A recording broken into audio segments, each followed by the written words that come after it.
اگر وابڈا نے آپ پر بجلی بم گرا دیا ہے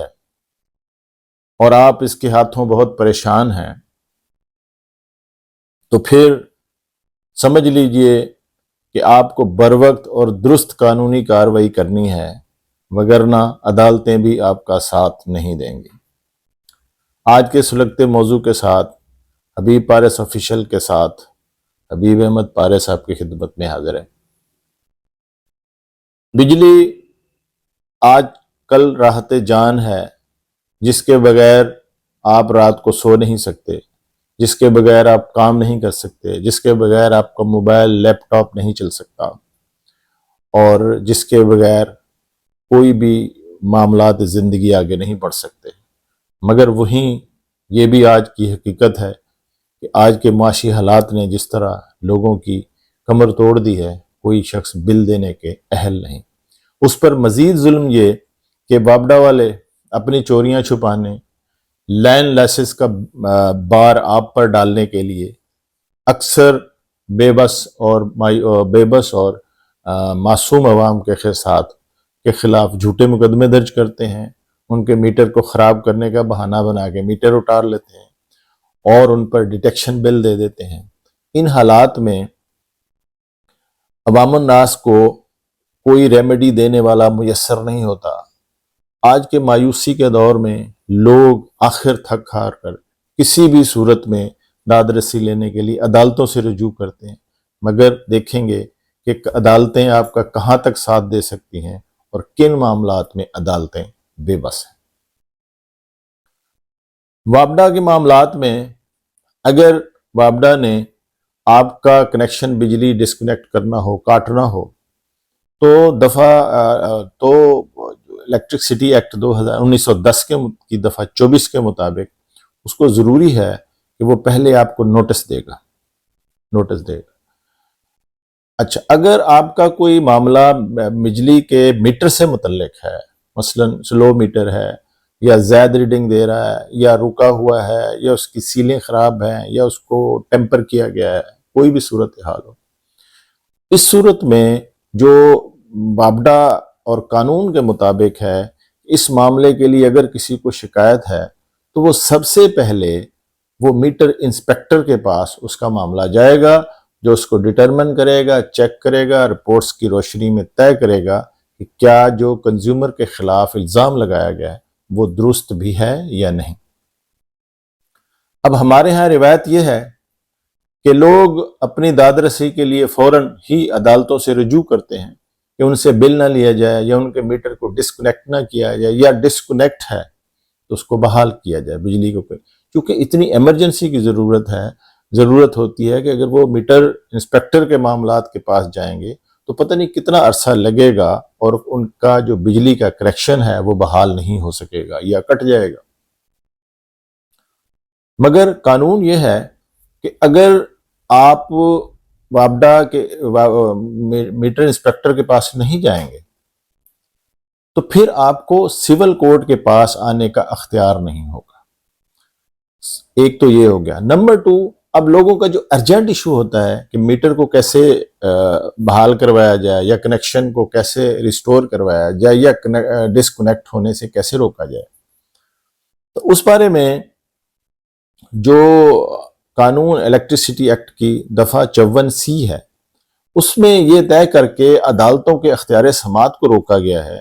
کہ جس شخص کو بھی دفعہ 24 کے مطابق نوٹس دے دیا جائے گا ڈسکنیکٹ کا، تو پھر کوئی بھی عدالت یہ اختیار نہیں رکھتی کہ وہ اس ڈسکنیکشن کے آرڈر کے خلاف سٹے جاری کرے گی، انلیس کہ جس شخص نے وہ دعویٰ کیا ہوگا یا جس شخص کی طرف واجبات ہوں گے، جب تک وہ پورے واجبات عدالت میں جمع نہیں کرا دیتے۔ اب اس صورت میں اگر کوئی کنزیومر عدالت میں پورا بل جمع نہ کرائے اور عدالت سے سٹے کی درخواست کرے تو ظاہر ہے اس صورت میں چونکہ عدالت قانون کی پابند ہوتی ہے تو عدالت اس کو سٹے جاری نہیں کرے گی۔ اگر وہ میٹر انسپیکٹر کے پاس اپنی ریمیڈی کو ایگزاسٹ کرنے کے بعد جائے گا تو پھر عدالت اس کی داد رسی شاید اس کو عطا فرما دے۔ اب آج یہ دوسری صورت میں کہ اگر وہ بجلی کا بل بھی ادا نہیں کرتا اور عدالت سے سٹے لینے کی کوشش کرتا ہے تو پھر عدالت اس کو ایسا سٹے جاری نہیں کرے گی۔ اگر آپ کو ایسی صورتحال کا سامنا ہے، آپ کی طرف بل واجب الادا ہے اور بل واجب الادا ہونے کی صورت میں آپ وہ رقم بھی جمع نہیں کراتے اور عدالت میں جا کے سٹے لینے کی کوشش کرتے ہیں، تو اس صورت میں عدالت کو اختیار نہیں ہوگا کہ وہ آپ کو سٹے دے گی۔ اگر آپ ایسا کوئی آرڈر لیں گے تو ظاہر ہے وابڈا آپ کے خلاف جائے گا دوسری عدالت میں اور آپ کو یہ ریمیڈی نہیں ملے گی۔ اس لیے بجلی سے لمبے عرصے کے لیے محرومی سے بچنے کے لیے درست طور پر اور درست ریمیڈی کو حاصل کریے۔ اب اس بارے میں آپ کو جو اہم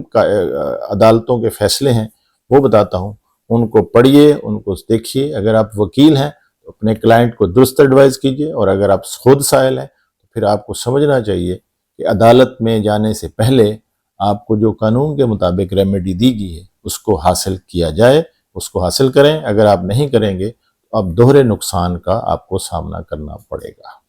اس بارے میں نہایت اہم فیصلہ ہے ایک P L D 2012 supreme court page 371 پر۔ دوسرا فیصلہ آنریبل لاہور ہائی کورٹ کا ہے P L D 2018 Lahore page 399۔ ایک اور فیصلہ آنریبل لاہور ہائی کورٹ کا ہے، یہ بھی 2020 ایم ایل ڈی پیج 1981۔ اور اس بارے میں ایک لیٹسٹ فیصلہ ہے جو لاہور ہائی کورٹ کے بہت ہی قابل ترین جج مسٹر جسٹس جواد الحسن صاحب نے صادر فرمایا ہے، اور اس کیس کا ٹائٹل ہے Faisal Electric Supply Company versus A D J. اس کیس میں یہ تھا کہ کوئی ڈیوز درکار تھے ایک کمپنی کے خلاف، اور انہوں نے سول کورٹ میں دعویٰ دائر کیا، تو سول کورٹ نے اسی بنیاد پہ ان کو سٹے دینے سے انکار کر دیا کہ ان کی طرف جو ڈیوز تھے، ایریئرز تھے، وہ کورٹ نے، وہ وابڈا نے پہلے ہی ان کو ایکسکلوڈ کر دیا تھا۔ کمپنی نے سٹے نہ ملنے کے خلاف ایڈیشنل ڈسٹرکٹ جج صاحب کے پاس اپیل دائر کی، تو ایڈیشنل ڈسٹرکٹ جج صاحب نے اس میں 50% واجبات جمع کرانے کی صورت میں بجلی کا کنیکشن کاٹنے کے خلاف سٹے دے دیا۔ اس کے خلاف جو فیصل الیکٹرک کمپنی تھی وہ چلی گئی آنریبل ہائی کورٹ میں۔ تو آنریبل ہائی کورٹ نے لیگل پوائنٹ ریزالو ہی یہی کیا کہ کیا ایڈیشنل ڈسٹرکٹ جج کو ایسا اختیار حاصل بھی تھا کہ وہ فل اماؤنٹ جمع کرائے بغیر اس کا سٹے دے دیں، کیونکہ اس میں ایڈیشنل ڈسٹرکٹ جج صاحب نے آدھے پیسے جمع کروائے۔ تو اس کو میں پورے لا کو، سیکشن 24 کو، سیکشن 26A کو اور سیکشن 54C کو ڈسکس کرتے ہوئے آنریبل کورٹ نے یہی ہولڈ فرمایا کہ ایسے کیسز میں سول کورٹ کو اختیار سماعت ہی نہیں ہے، اور وہ اس کو انٹرٹین ہی نہیں کر سکتی اور سٹے بھی جاری نہیں کر سکتی، اور اس طور پر ان کی وہ منظور ہوئی، اور وہ جو فیصلہ تھا سٹے کا اس کو سیٹ اسائڈ کر دیا گیا۔ یہ فیصلہ ہے 2023 ایم ایل ڈی پیج 1255 پر۔ تو امید ہے آپ کو وابڈا سے متعلق اس اہم قانونی نقطے سے آگاہی حاصل ہوگی۔ آپ کی دعاؤں کا طالب حبیب احمد پارس۔ آخری استدعا کہ اگر آپ نے اس چینل کو ابھی تک سبسکرائب نہیں کیا تو اس کو سبسکرائب کیجئے، دوستوں کے ساتھ شیئر کیجئے اور لائک کیجئے، کمنٹس کیجئے۔ آپ کا بہت شکریہ۔